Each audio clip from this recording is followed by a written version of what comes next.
Well, today's episode is going to be a little bit different than we normally would do.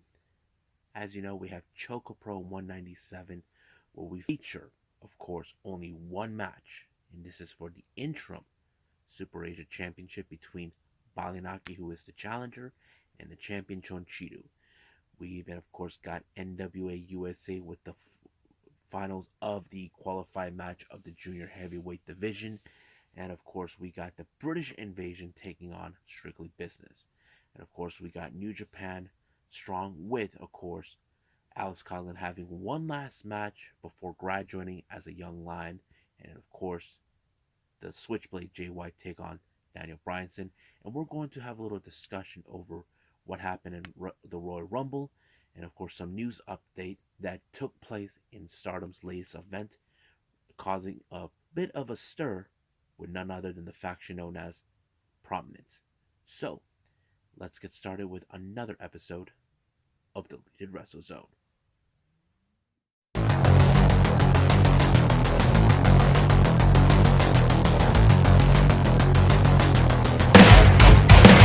you ready? Get up, get up! Get up, get up! Get up, get up! Get up, get up! Get up, get up! Get up, get up!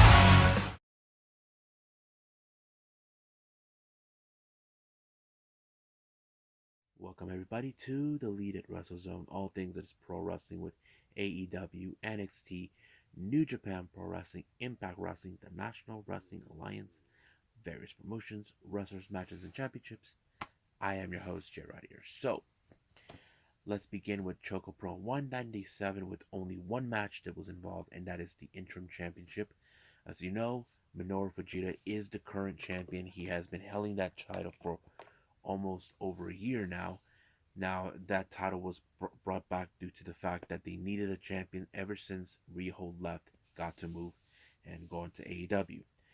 So basically, we've been seeing a lot of things been happening in this type of with this championship. Balinaki has been pursuing this title. John Cheetah won this title during a four-way, and I thought it was pretty good. But this match between these two guys, it went balls to the wall. I was like, whoa. They took it to new heights. Of course, Balinaki knew that Shonchito had some bad knees due to his worn out from his previous matches from last week. It did allow him to try to exploit that as much as possible. However, it was a tough battle for him to win, and of course, it did. Resulted for him to roll him up and pin him 1, 2, 3. He didn't even realize until it was over. Realizing that he won, he finally got the title that he's been chasing, and that title was the interim title. But of course, the night does not end there. They decided to jump in with the Jonkin with only one match, and that was, of course, the current match we had, Chon and Balian. And the victor comes out is Balinaki. So he was 2 for 2. He won 2 matches in a row. So basically, this is very interesting. But however, in episode 200, it's coming up real soon. Balinaki will challenge Minoru Fujita to become the undisputed Super Asia champion, and I can't wait to see that match. So I think that's pretty much it what we got for Choco Pro. We will do 198 soon, but right now let's move on with NWA USA.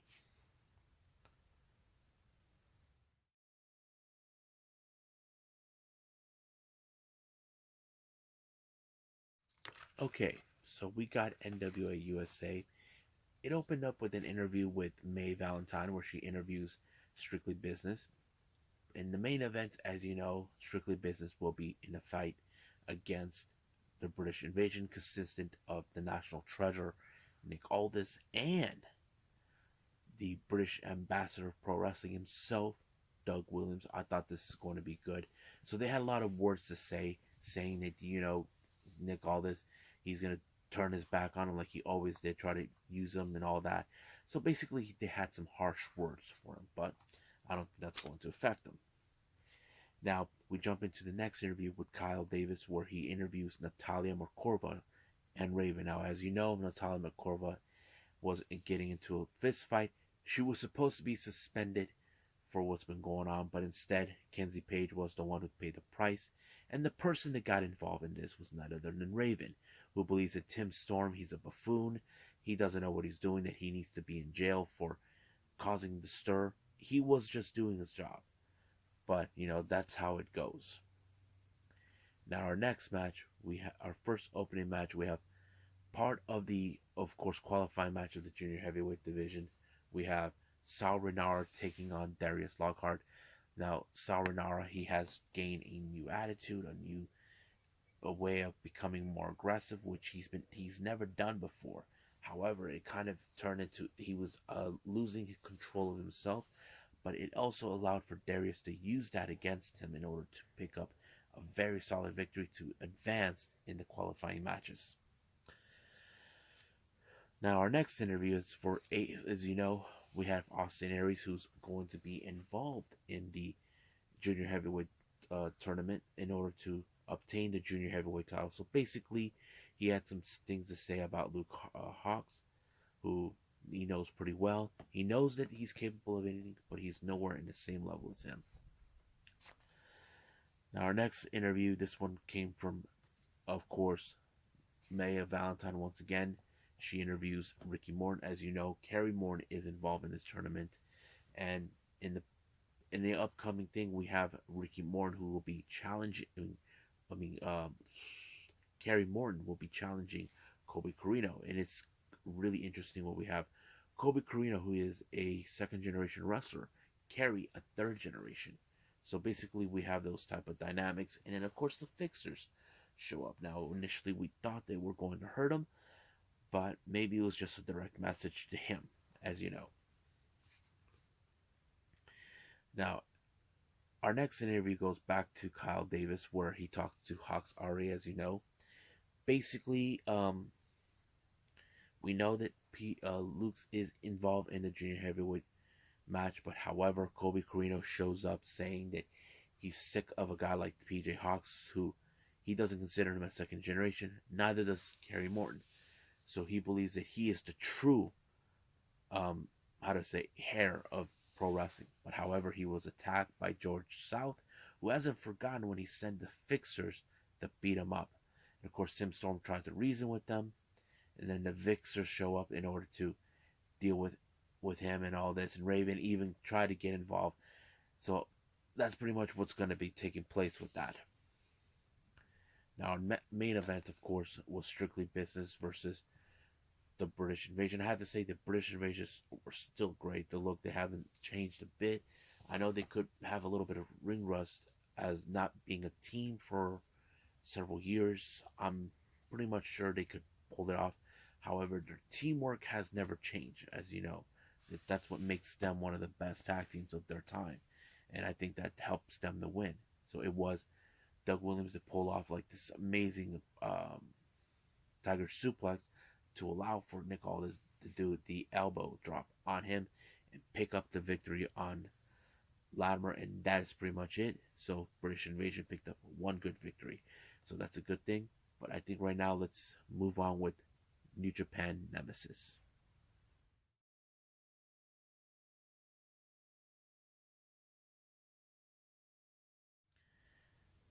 Okay, so New Japan Nemesis, we have three matches.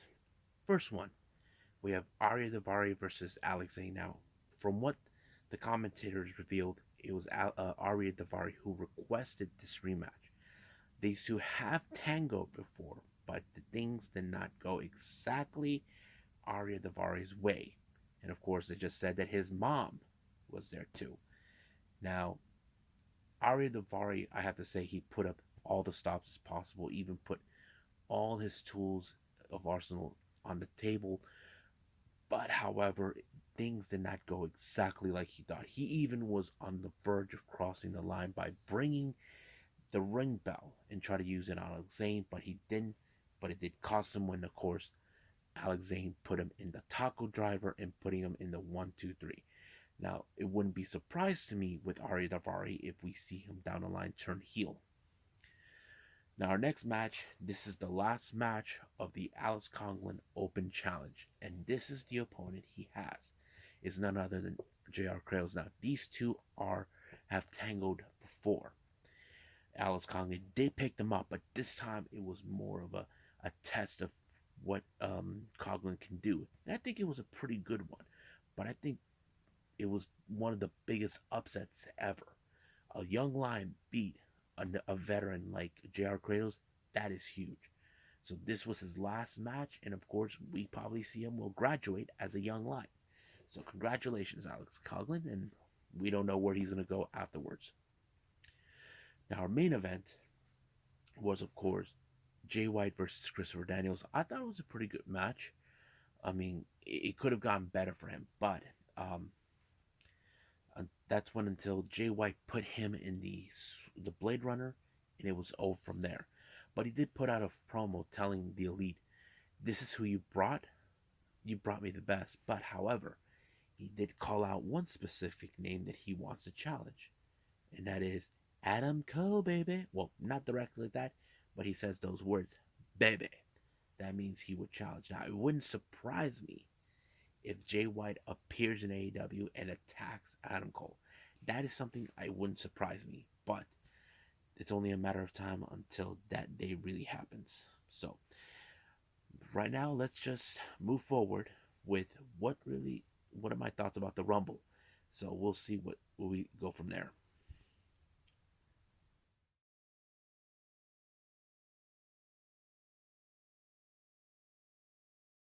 What do I thought about the Royal Rumble? I thought it was, you know, not that good as I thought it would. But don't get me wrong, the opening match was strong with Roman Reigns and Seth Rollins. Of course, Rollins dressed up in the Shield uniform, trying to get into the head of Roman Reigns. I thought that was classic, playing mind games with them. But I think that that match was a very good opener. I give them credit for that. But however, in between, let's just say it didn't turn out the way I hoped. The women's division, I was surprised to hear some women who were showing up, like, for example, Melina, who represents NWA.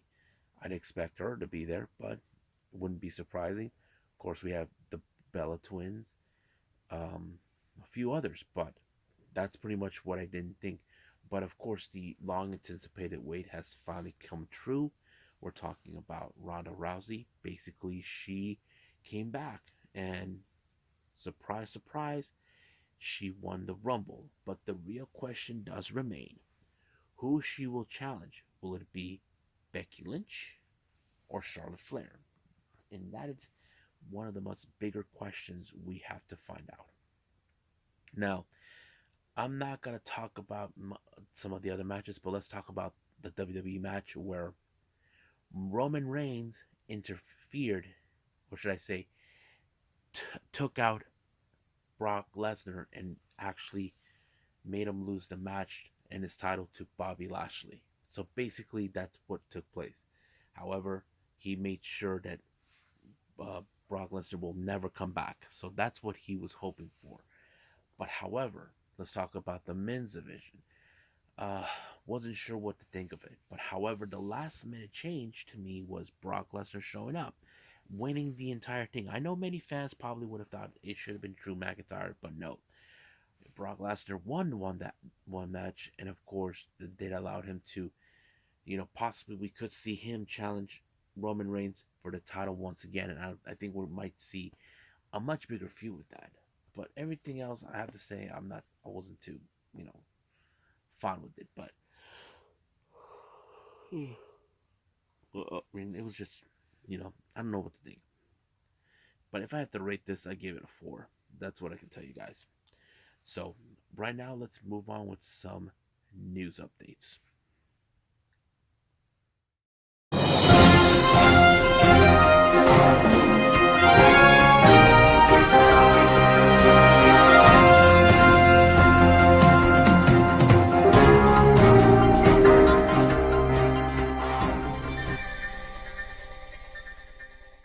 Okay, recently there's been a lot of things that have been taking place in Stardom, and it was revealed during the pre-show. After the match for the future title, we have the surprise appearance of none other than the faction known as Prominence.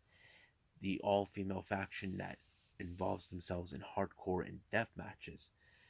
They come out to the ring and demanded that they were calling out Julia. Now, some of you probably say, why would they call out Julia? As you know, all five of these women were part of Ice Ribbon. But, however, Julia was also an alumni of that promotion too as well. And it was revealed that Zuzu Suzuki was roommates with Julia. She took off without saying goodbye or saying any words. So basically, she abandoned her. So basically, they felt like Julia betrayed them and they were willing to go to great lengths to hurt her in every aspect. But DDM were able to save her. So we may see a much interesting feud with both factions. But they probably will show up. I wouldn't doubt that they will show up when Julia challenges Suri for the red belt. That I would be, if I was them, that's the perfect opportunity to make their attack. So that's what I would think it would happen. Now, our last update, you probably may have heard or not what's been going on. Rossi Ogawa has been making deals with this mysterious woman. It all started with Saya Kamitani, the current winner of Stardom champion, that was asking for a chance to challenge Kota Ibushi. But however, she's been seeing this mysterious person. She doesn't know what to make of it. And the first encounter, she just had to keep her mouth shut. She tried again with Rossi Ogawa, but once again, Rossi Ogawa got distracted by this mysterious woman. And then the next encounter, Saya was told not to say anything to anybody, but she might have told to one particular person, and it's not a member of her team, is one of the new girls, and that is of course Momo Kogo. So I don't know what is going on. And in the next encounter, this one was showed already, where she actually saw her. But the important part is what Rossi Ogawa said. Your contract is almost coming up. Now, let's stop right here. This is a clue for all of you guys. What is that supposed to mean? There is a strong indication that the mysterious woman is Kairi Sane. Now, I know what you WWE loyalists watching are thinking. No, she will never go there. Guys, come on. Why wouldn't she want to be back to the promotion that made her who she is? And besides, things were not going well for her while she was here in the States. Now, don't get me wrong, she is talented. But you are trying to dehumanize her for what she feels. You know, she was separated from her fiance, her husband before they ever got married. It was difficult for her. But Kairi wants to go back to where it all began for her. And when Bushiroad purchased Stardom, they wanted to buy back Kairi Singh and Io Shirai, and possibly that's what's been going on. So if this mysterious woman is Kairi Singh, there's that. But I've been seeing this interesting comments on the Twitter page where some people said put Kairi Sane with Queen's Quest. Wow. I mean, it would fit in, but it all depends. I mean, but I could see it happening because if she does join Queen's Quest, there is one person that's not going to be too thrilled about that, and that would be Momo Watanabe, who's been, ever since joining Odatai, she wants to destroy Queen's Quest. But we'll see what happens then. So I think that's pretty much it what I got for now. So let's call it a night. Well, I hope everybody enjoyed this particular episode. I think I might have kept it a bit short, but I had a hard day today, my personal life with my real job and other things, but I did the best I could for everybody. So coming up, we have more on ChocoPro with 198, and then I'll be reviewing some much recent past events, one coming from, of course, House of Glory, and I'll keep the others to figure out what I'm going to do with it. But for now, I'll end it right here.